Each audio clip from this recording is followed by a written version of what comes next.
Cinema budget ఎంతైనా సరే తన సినిమా కోసం జూనియర్ ఎన్టీఆర్ అయితే ప్రాణం పెట్టి పనిచేస్తారు. ప్రతి సీన్ ప్రతి షాట్ కూడా అద్భుతంగా రావడం కోసం తారక్ అయితే తగిన జాగ్రత్తలు కూడా తీసుకుంటారు. సింగిల్ టేక్ హీరోగా పేరు సంపాదించుకున్న తారక్ అయితే దేవరా సినిమాపై ఏ రేంజ్లో ఆశలు పెట్టుకున్నారు కొత్తగా చెప్పాల్సిన అవసరమే లేదు. దేవరా సినిమా కోసం భారీ మొత్తంలో అయితే ఖర్చు అయింది.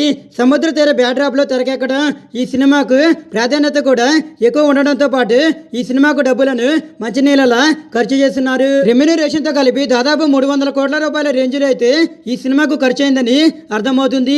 అయితే ఈ సినిమా విషయంలో జూనియర్ ఎన్టీఆర్ అలాగే మేకర్స్ అయితే ఆచితూచి వ్యవహరించారు. మరి భారీ మొత్తానికి ఈ సినిమా హక్కులను విక్రయించలేదు.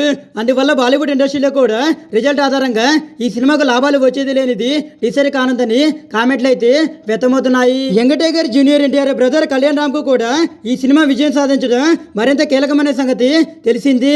కళ్యాణ్ రామ్ ఈ సినిమా కోసం 150 కోట్ల రేంజ్లో అయితే పెట్టుబడులు పెట్టారని, మరో నిర్మాత మికిలినేని సుధాకర్ కూడా అదే స్థాయిలో పెట్టుబడి పెట్టారని అర్థమవుతుంది. బాలీవుడ్ ఇండస్ట్రీలో సౌత్ సినిమాలకు హిట్ టాక్ వస్తే కలెక్షన్ల వర్షం అయితే కురుస్తుందనే సంగతి తెలిసింది. దేవరా సినిమా కాన్సెప్ట్ అయితే 12 సినిమాకి సూట్ అయ్యే కథ కావడంతో ఈ సినిమా హిందీలో కూడా సులువుగా విజయం సాధిస్తుందని అభిమానులు అయితే ఫీల్ అవుతున్నారు. జాన్వీ కపూర్, సైఫ్ అలీ ఖాన్ నటిస్తున్నాడు. ఈ సినిమాకు అదనపు అడ్వాంటేజ్ అవుతుందని చెప్పడాలు ఏమాత్రం సందేహం అయితే అవసరం లేదు.